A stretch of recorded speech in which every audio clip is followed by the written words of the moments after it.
Miss Dina, maraming salamat po sa oras na ibinigay niyo sa amin para po makakwentuhan kayo at matuto Mm. po matuto po sa inyo. Mhm.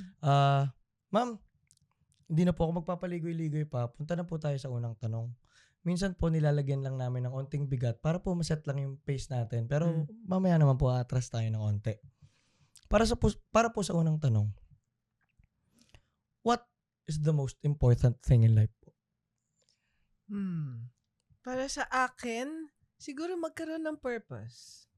Nang magkaroon ng purpose sa buhay, hindi lang yung gumigising ka, pumapasok sa eskwela, sa trabaho, umuuwi, tapos yun na yung buhay mo. Or kung meron kang sigurong extrang pera, extrang oras, magta-travel, mag-e-enjoy, kakain ng masarap, lalabas kasama ng mga kaibigan, kamag-anak. Yung usually, ganun yung existence natin no? Pero, hindi lang yun yung buhay May iba pa no? May iba pa tayong dapat matuklasan na yung talagang reason kung bakit tayo nandito. Which is, I believe, for our own evolution and self-development or growth. So, para sa akin, yun yung pinaka-importante. So, yung mga leksyon na natutunan natin sa buhay, more than whatever fame or fortune na makukuha natin. Kasi kung ma-achieve mo lahat yung mga yon, tapos wala rin naman purpose, parang baliwala. Wala rin po. Wala siyang meaning. Meaningless. Opo, totoo. Para pong actually marami ako na-meet na gano'n na ang ginawa nilang pursuit sa buhay nila is yung pera. Nag-end up, nakuha nila yung pera, pero yung saya, hindi mo talaga masasabing kontento sila. Hindi lang saya pero parang empty. No? Totoo po. Oo. Ma'am, ayun po, nabanggit nyo kanina yung salitang purpose. Oo. So, kung pupunta naman po sa inyo, kung i-specify nyo po, ano po yung purpose nyo sa buhay? Yung purpose kasi natin dapat naka-align sa mas malaking purpose ng universe. Yes. Di ba? Ng mundo, ng Diyos, or ng God, whoever we believe in, di ba? So, naka-align tayo dapat doon sa purpose na yun. Kasi, hindi naman pwedeng may sarili kang purpose tapos mag-isa ka lang. Opo. Di ba? So, kung ano yung higher purpose, di ba? Or, what can we say? The plan of God or Yes. the plan of the universe. Naka-align ka dapat doon, which I believe is more of us really evolving to our highest divinity. Opo.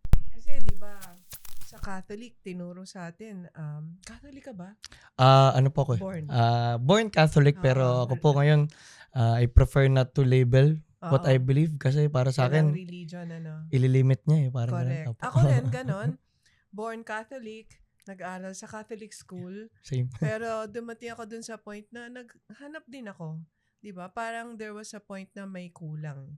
So, anyway, so going back, parang ang kailangan natutunan natin sa Catholic faith din na we were made in the image and likeness of God. So, if God is divine, then we also have our own divinity.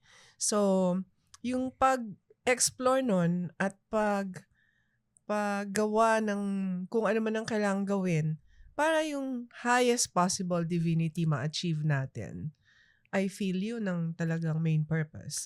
And in the course of pursuing that, may mga gagawin kang iba-ibang bagay as part of your learning, education, or curriculum, di ba?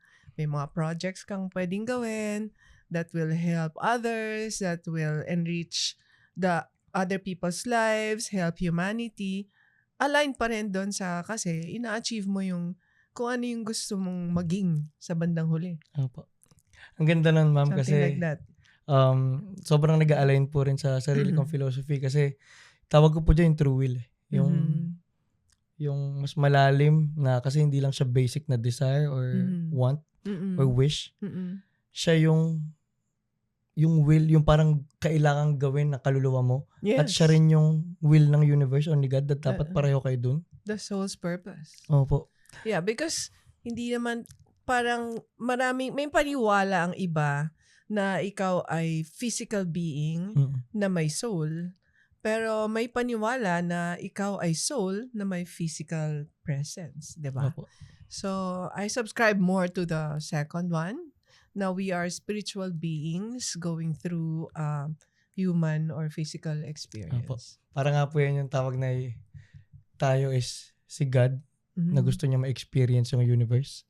So, dumaan siya sa atin. Parang ganun. Something like that, yeah.